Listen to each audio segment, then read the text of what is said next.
Marias, Joanas, Anas, Paulas, Brunas, Claras, Júlias, Alices, Antônias, Terezas, Dandaras, Sofias, Marinas, Luísas, Helenas, Luanas, Marcas, Mirelas, Saras, Floras, Politeia Podcast, protagonismo feminino. Quando criança, ela montou um clubinho de ciências e queria desvendar mistérios. Gostava de mexer com ervas e raízes. Adulta, continuou apostando na alquimia dos sabores, aromas e texturas. Tornou-se sommelier e mestre cervejeira. E, claro, furou a bolha de um mercado de trabalho ainda hoje dominado pelos homens. Kiara Rego Barros é a convidada de hoje do Politeia, o nosso podcast sobre protagonismo feminino. Kiara, gratíssima pela sua presença hoje aqui no Politeia. Eu quero começar exatamente pela menina, a menina que montou um clubinho de ciências para desvendar mistérios. Quem era essa menina? Eu agradeço a você, Estela, pelo convite, né, de estar presente nesse podcast, que eu acho que é uma iniciativa excelente. Eu sempre fui muito curiosa, e desde muito pequenininha. E na minha casa se produzia um pouco de tudo, e esse interesse pelas ervas e pelas frutas e diferentes aromas e sabores, eu acho que eu herdei um pouquinho da minha mãe. Mas eu não estava muito satisfeita de não entender o que é que acontecia, aquelas transformações que aconteciam. E minha mãe já percebia que eu era muito curiosa, então já me estimulava, ela e o meu pai. Então eu já tinha assinatura de revistas de ciências para crianças, voltado para criança. E eu via alguma propaganda, eu muito pequena, com uns 6, 7 anos, eu já lia, que existiam iniciativas, eu acho que era na Globo, Fundação Roberto Marinho, a respeito da ciência. E eu escrevi uma cartinha, né, sozinha, minha mãe eu acho que nem nunca soube disso, escrevi uma cartinha e enviei, falando que eu queria ser cientista, que eu queria um microscópio, que eu não sabia nem para que servia o microscópio, na verdade, mas é que eu queria entender esse mundo e aquelas para mim era uma mágica, uma transformação.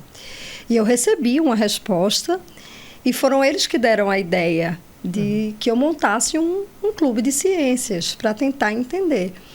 E a partir daí, meus pais incentivaram, meu pai comprou vidrarias, que eu também não entendia muito para que servia. Naquela época não tinha internet, então era na enciclopédia, nas bibliotecas. Eu montei um grupinho de amigos e a gente começou a tentar entender as coisas que aconteciam e fazer as nossas experiências, que a gente chamava de experiências. E assim eu fiquei por muito tempo, né? A minha brincadeira, na verdade, a preferida era essa.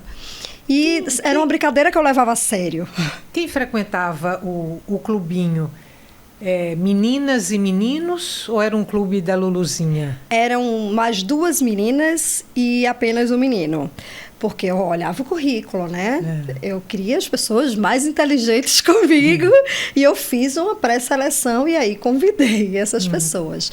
Mas era um menino e mais 2 meninas que participavam do clubinho junto comigo. A menina do clubinho de ciências, de alguma forma, já forjava a engenheira química que você viria a ser? Sim, completamente. Eu comecei a querer entender mais e procurar saber onde é que eu ia obter mais conhecimento para poder traduzir tudo aquilo que eu fazia no dia a dia, que eu não tinha muitas respostas, né? As informações não eram tão acessíveis. Eu morei no interior, quando eu era criança, eu não tinha muito acesso a esse conhecimento todo que eu buscava tanto, e eu comecei a pesquisar. Qual que era a profissão que se encaixava naqueles meus desejos? E eu achei a engenharia química. E comecei a ler tudo sobre engenharia química, sobre profissionais da engenharia química, e decidi desde sempre que eu seria engenheira química. Agora, a estudante de engenharia química entrou aí pela militância estudantil, pela Totalmente. política estudantil. Como é que foi essa experiência? Eu entrei na universidade, eu entrei cedo, eu entrei com 16 anos, novinha, e logo entendi que eu precisava me engajar em alguns movimentos que trouxessem algumas melhorias em vários sentidos da vida, inclusive. E com certeza ter feito parte do movimento estudantil terminou me trazendo muitos benefícios e autoconhecimento, conhecimento do mundo, da sociedade em que eu vivo, qual o papel que eu tenho.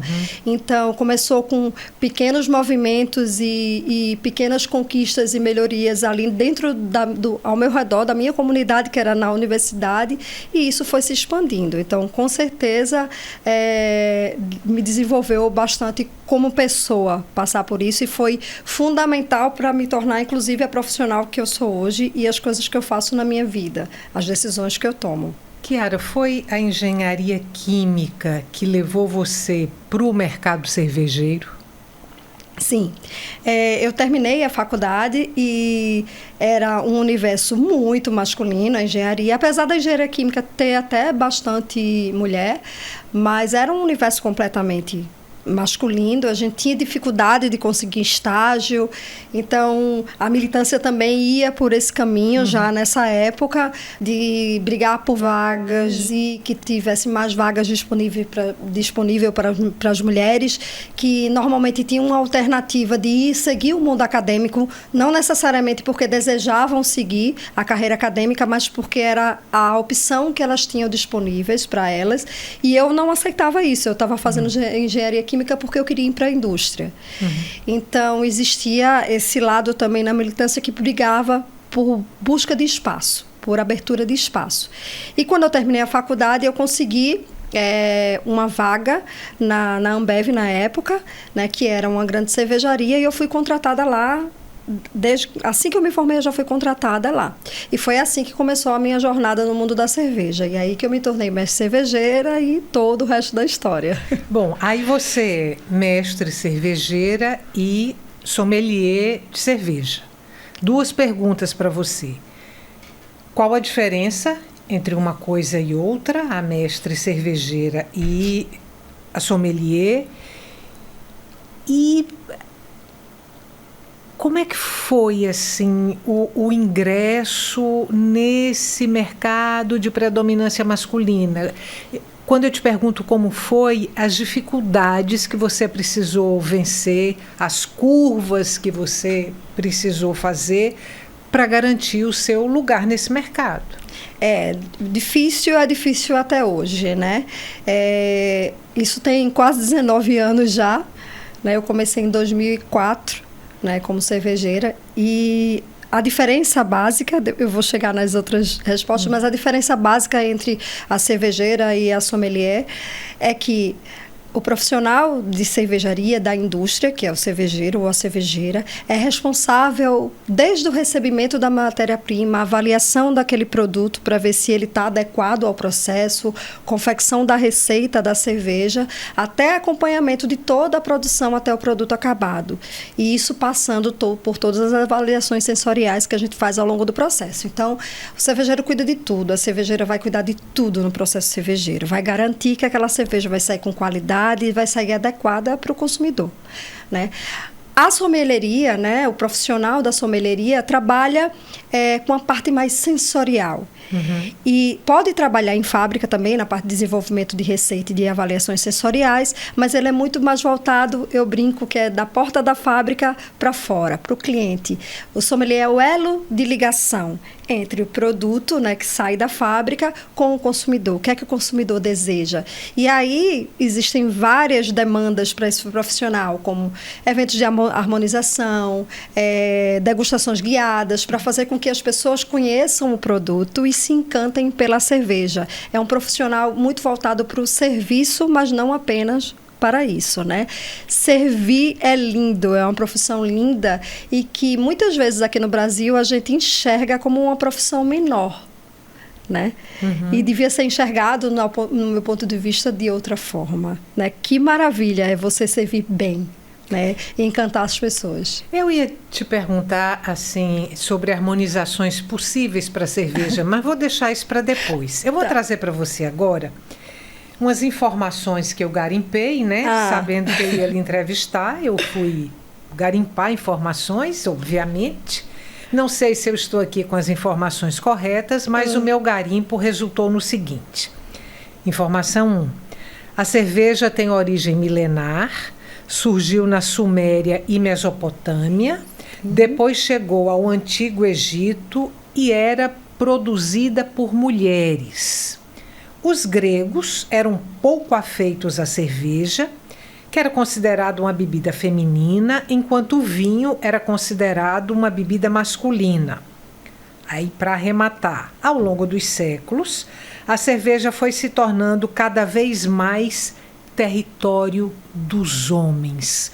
Como é que se deu essa mudança de território? A cerveja sai de um território feminino e vai para um território masculino e é, até hoje, um território de prevalência masculina. Como é que foi essa transição? Todas as informações corretas. Ai, que bom. O que acontece?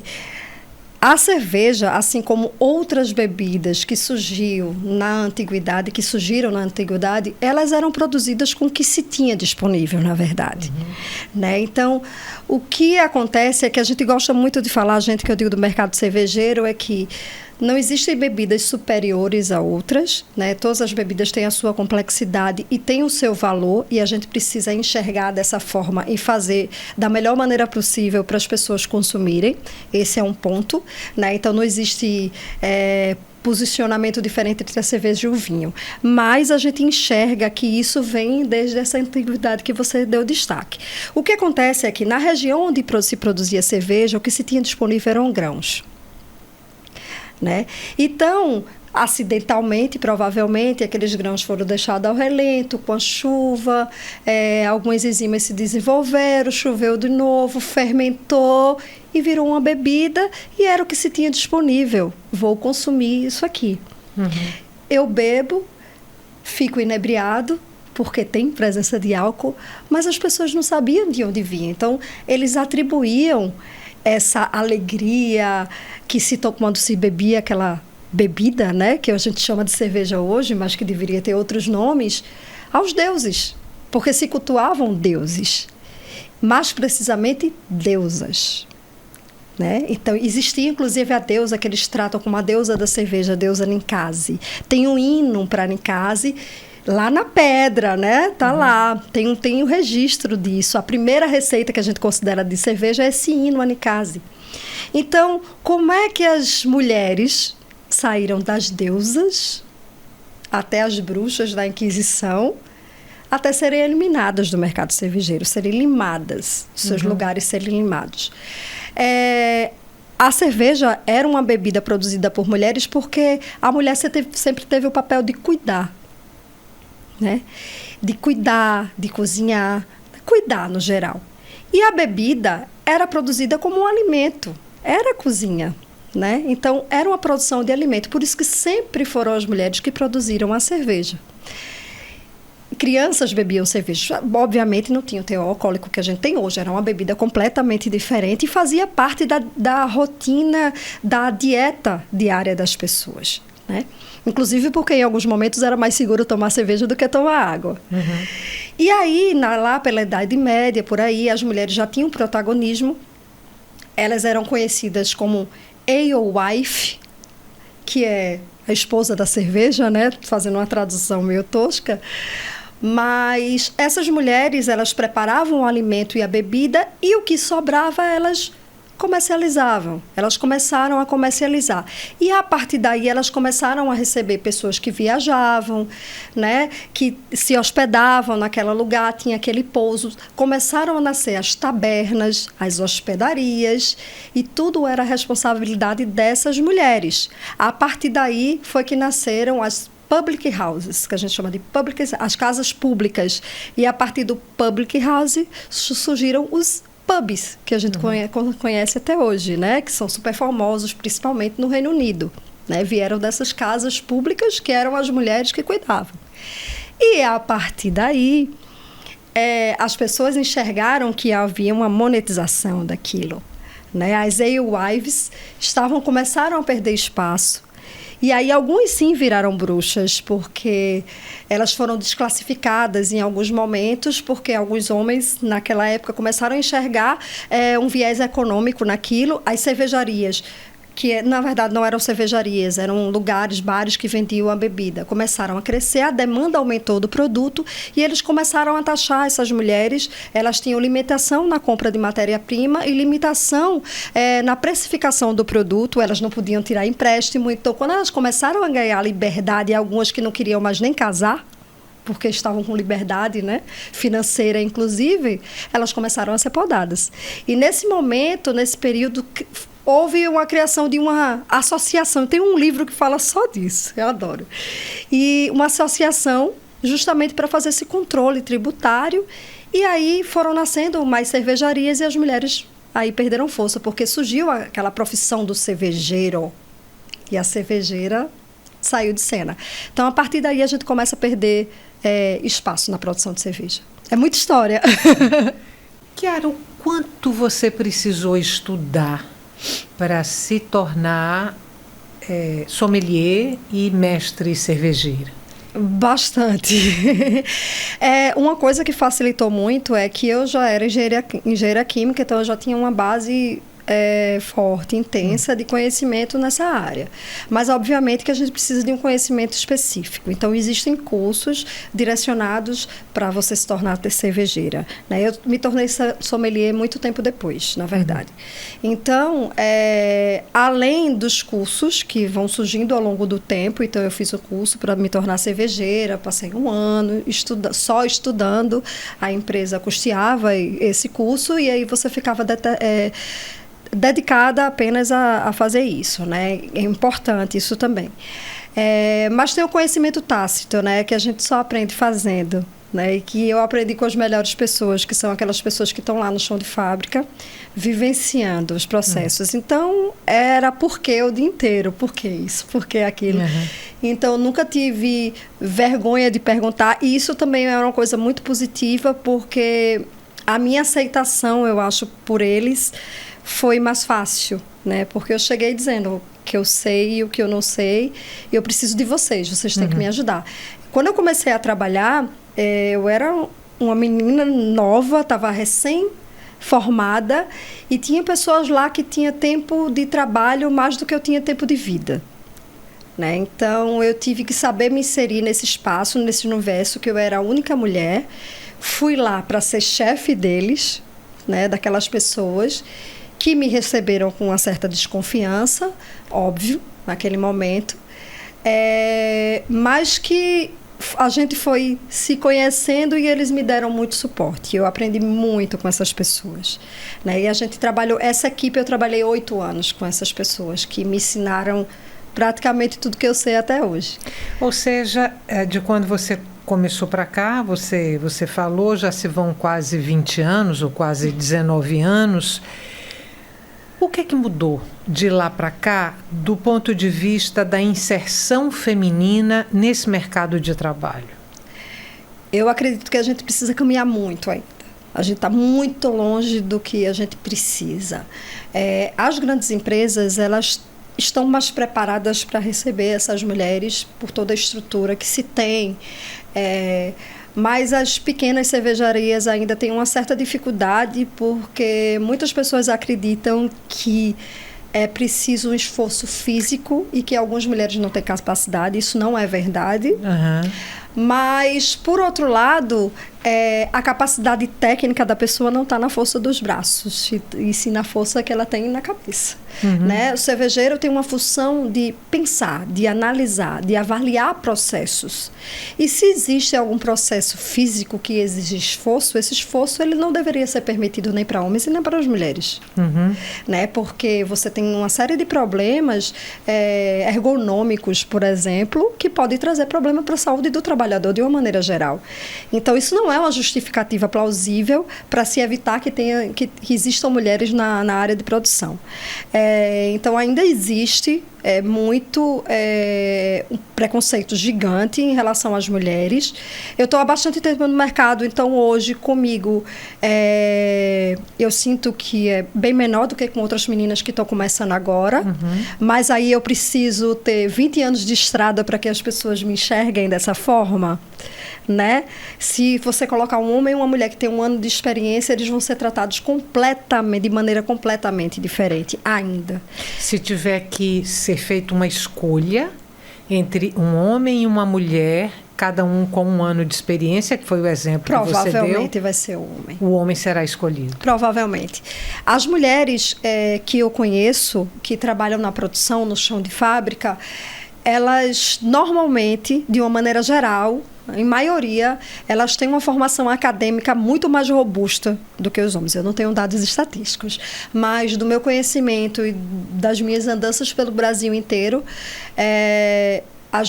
eu vejo que as mulheres têm formação, têm o curso. Não é só o curso que dá conhecimento, como eu falei aqui, o conhecimento tácito é importantíssimo, mas normalmente as meninas elas têm a formação, muitas com mestrado, muitas até pessoas inclusive com doutorado, com muitos cursos na área. Então parece que essas meninas precisam falar o currículo inteiro delas para ter credibilidade. E isso é muito triste. Né? Então a gente vê sim uma evolução, eu não posso negar, existe uma evolução no mercado, mas a gente precisa caminhar bastante. Quando a gente fala de mulheres negras, então essa fatia diminui consideravelmente no chão de fábrica. A gente encontra mais mulheres negras na sommelieria, mas na parte técnica de chão de fábrica, comandando equipes, pouquíssimas. A gente conta nos dedos das mãos no Brasil inteiro. Não é aqui, não. Se eu for pensar agora das mulheres que eu conheço na produção, mulheres negras, eu devo conhecer umas 4. Então, é triste isso. Apesar das adversidades que você apontou aí, mas se referindo principalmente à produção, né, da cerveja, à fábrica, mas vindo aqui para o mercado da degustação, o sommelier, ou a sommelier, a gente pode entender como uma profissão em alta, em ascensão, no caso específico da cerveja? A profissão é uma profissão relativamente recente, principalmente aqui, né, no Brasil. Então, as pessoas começaram a se interessar muito pela cerveja, por essa cerveja que elas não conheciam, que sempre existiu, mas elas não conheciam, né? Porque a gente não tinha acesso. Aqui no Brasil, a gente tinha um único estilo de cerveja com várias marcas. Então, era o mesmo sabor, o mesmo aroma praticamente, né? Poucas variações. E aí as pessoas começaram a se interessar. Então, pessoas que não são da área da cerveja começaram a enxergar uma possibilidade, principalmente pessoas que resolveram mudar de profissão, ou pessoas mais maduras, que estão querendo seguir outras coisas, descobrir um mundo novo, começaram a se interessar por cerveja. Não necessariamente para atuar profissionalmente, mas conhecer um pouco mais de aroma, de sabor. E aí, esse público, ele também procura os cursos e se torna um sommelier de cerveja. Ainda é uma profissão bem desvalorizada no Brasil, né? Se você fosse só sommelier de cerveja, trabalhar só com a sommelieria, é mais complicado, né? Porque ainda não há valorização devida, né? Agora, a profissão, ela agora tem KNAI, ela foi regulamentada, porque antes era só regulamentada a sommelieria para vinho. Mas hoje, a sommelieria para cerveja, cachaça e saquê, também já está regulamentado. Então, a gente acredita que, a partir disso, dessa valorização, né, a gente vai ter uma profissão que tenha um posicionamento melhor no mercado das pessoas, desses profissionais que estão se formando, porque a gente tem muitos cursos agora de sommelier disponíveis, né? Então, a gente espera um posicionamento melhor do profissional no mercado. As pessoas que trabalham com conexão com cervejaria, aí elas conseguem sobreviver, né, da sommelieria, mas aí é uma fatia pequena, né, desses profissionais que a gente está formando. Inclusive, eu tenho um Instituto de Educação e a gente forma sommelier de cerveja também. né, aqui em Pernambuco. Eu estava deixando para depois, acho que eu vou continuar deixando para depois, perguntar tudo que você faz nessa área, né? Porque você presta consultoria, você trabalha com formato. Já tocamos no assunto, então fala, Chiara, todos os braços aí da sua profissão nesse ramo cervejeiro. Então, quando eu saí vou contar a historinha, né? Quando eu trabalhei um tempo na indústria, trabalhei 11 anos na indústria, não só naquela que eu citei, na Ambev logo no início, mas eu trabalhei em outras fábricas também. E aí chegou um momento de que a indústria é maravilhosa, aprendi muito, mas é uma escolha de vida. Trabalhar ali e abrir mão de algumas coisas, porque você trabalha 24 horas, porque o telefone fica disponível, porque toca, porque a fermentação não para, ela está acontecendo, e se tiver um problema você precisa atender. E eu resolvi que eu queria ter escolhas. Eu queria escolher passar o Dia das Mães em casa, eu queria escolher não trabalhar em algumas datas que eu acho que são importantes e que muitas vezes eu não tinha essa escolha. E aí, mas eu sou apaixonada por cerveja, e o que é que eu ia fazer para continuar trabalhando com cerveja? Então eu fiquei pensando, avaliei o mercado, morei fora um tempo e fiquei visitando feiras, fazendo cursos, né, entendendo como eu poderia me posicionar no mercado que eu queria trabalhar de maneira diferente. E aí que surgiu a parte das consultorias. Eu vi que o mercado tinha uma lacuna técnica e que eu poderia me encaixar nessa lacuna, mas eu tinha que aprender a falar aquela linguagem que era diferente da minha na grande indústria, né? Então, por isso que eu frequentava esses lugares, para poder entender quem era esse público novo que eu estava querendo atender. E assim eu comecei a prestar consultoria para essas microcervejarias que precisavam do meu trabalho, né? Tanto para melhoria de processos, né? Correção de rotas, redução de custo, redução de perdas, a melhoria na qualidade sensorial do produto, tudo isso. Aí, a partir daí, existia uma demanda também de treinamento e desenvolvimento de pessoas.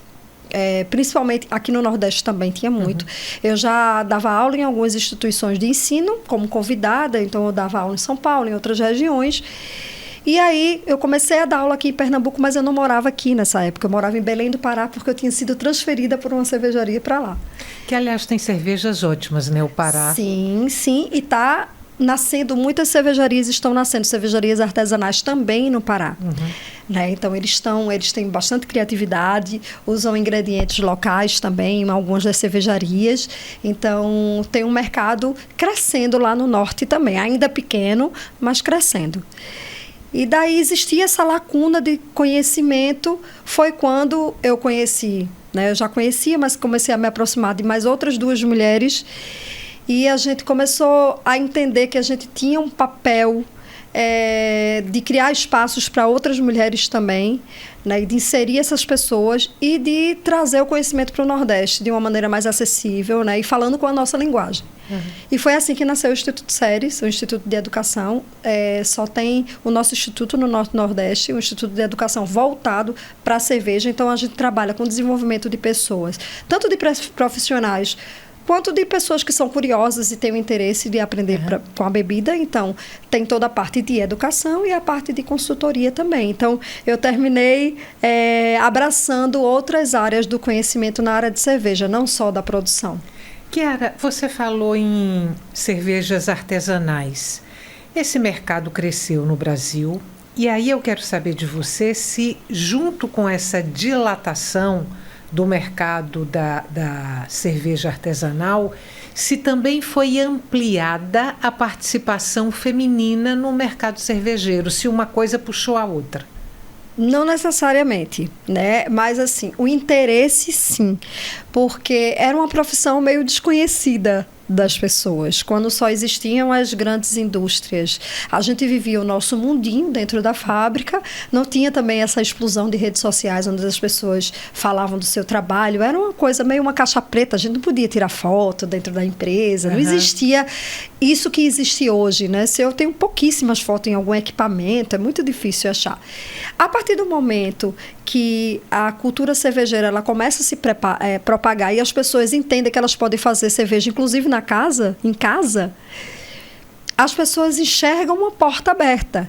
E aí, obviamente, que atrai homens e mulheres também, né? Mas não necessariamente a cerveja artesanal abriu as portas, porque inclusive a gente tem pouquíssimas mulheres ainda trabalhando da maneira que eu gostaria no chão de fábrica. Então, o fato de estarmos presentes, nós que somos poucas, mas estamos aqui, termina sendo importante para outras mulheres se espelharem e saberem que é possível conquistar esse espaço, sim, e que a gente está disponível para apoiar, para conversar, para trocar uma ideia, para mostrar os caminhos que a gente seguiu. Cada uma vai ter o seu, né?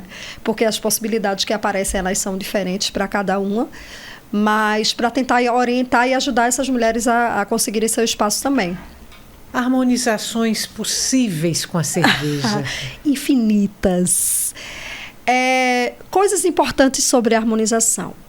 A gente precisa esquecer harmonizações universais, né? Que é aquele negócio, que nem tem, a mesma coisa tem com vinho. Cerveja Weizenbier combina com camarão. Tal vinho tinto, né, vai combinar com carnes vermelhas. Não é muito bem assim que funciona, né? Não existe harmonizações universais pelo simples fato de que os pratos, eles variam.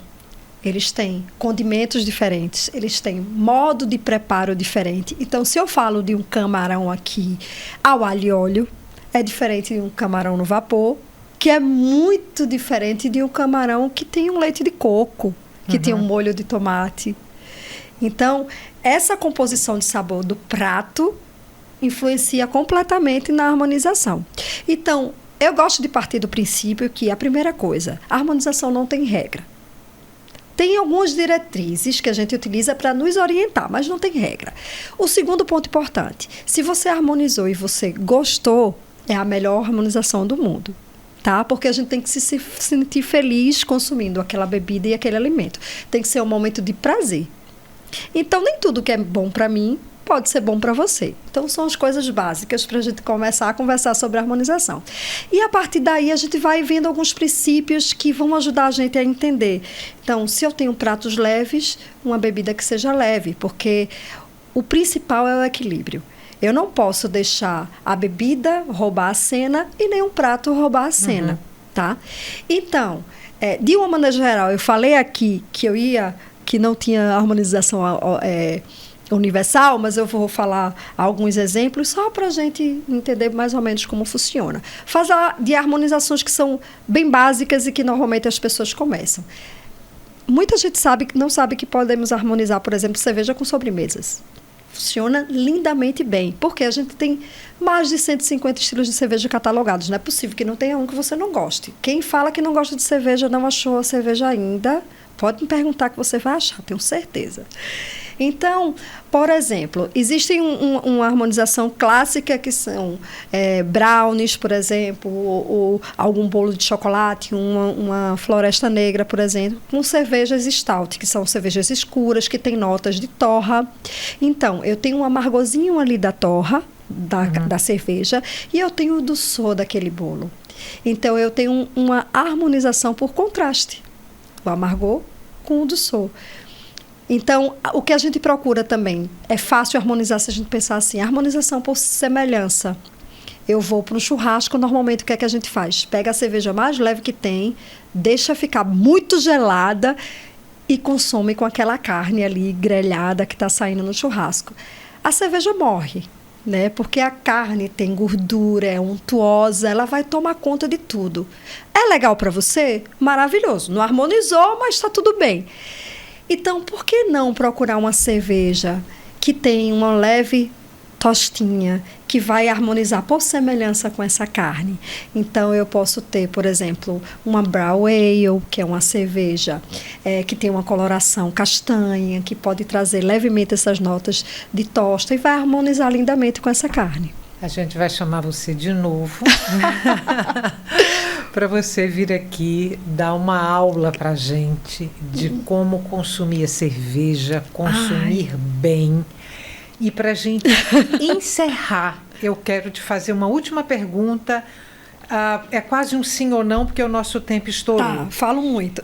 Apesar do cenário ainda diverso, a gente pode dizer que no Brasil as mulheres consomem, produzem e gerenciam negócios cervejeiros? Sim, precisamos aumentar, mas sim, já estamos presentes e fazendo muito barulho. Da próxima vez faremos um brinde. Muito obrigada pela sua presença. Sucesso. Obrigada a você. Nessa trajetória sua. Para você que ficou com a gente até agora, muito obrigada pela companhia e até o nosso próximo encontro. Que nada nos defina, que nada nos sujeite, que a liberdade seja nossa própria substância, já que viver é ser livre. Simone de Beauvoir. Equipe técnica deste episódio. Apresentação e pesquisa, Estela Mari Saldanha. Idealização, direção e edição, Fernando Lobo. Coordenação de produção, Marcelo Rios. Assessoria de imprensa, assistente de pesquisa e produção executiva, Patrícia Braga. Câmeras, João Paulo Mageiro e Vitor Santana. Designer gráfico, Alice Lobo. Designer de animação, Ailton Nativo. Make-up, Tasha. Administrativo, Cláudia Pedroso, Alice dos Santos e Eliane Ribeiro. Voz da abertura e créditos finais, Cira Ramos. O Politeia Podcast é gravado nos estúdios da Videotape, Recife, Pernambuco.